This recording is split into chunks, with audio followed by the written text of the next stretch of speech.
Kung titignan nyo, ito talaga ay isang proyekto na palagay ko hindi kayang buuhin kung hindi lahat ng iba't ibang ahensya ng gobyerno, iba't ibang LGU na leadership at yung iba't ibang private sector partner. Kung hindi nagsama-sama lahat ng ahensya ng gobyerno at lahat ng ating mga partner sa development, dahil lagi ko nga sinasabi, hindi kayang gawin ng gobyerno na lahat kailangan matulungan, kailangan matibay ang koordinasyon sa ating local government, kailangan matibay din ang koordinasyon sa private sector.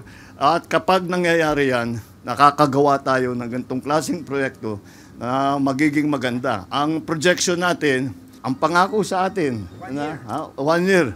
So ang pangako sa akin, pagka umulan ulit, hindi na magbabaha. So mga 9 months na trabaho, bago dadating ulit ang ulan, hopefully by that time, hindi na tayo makakakita ng baha, kagaya ng nakita natin noon. Dahil lahat ng nakaharang, lahat ng barado na labasan ng tubig, ay yun ang lilinisin at hindi na mababara, may dadaanan na yung tubig palabas. Patuloy ang ating ginagawa para tiyakin na yung mga problema na nagdudulot ng baha at kaya naman lagi tayo nag-aalala kapag umuulan, sana makarating tayo sa panahon na kahit umulan ng malakas, hindi natin inaalala na maibabaha ang ating mga bahay, ang ating mga tirahan.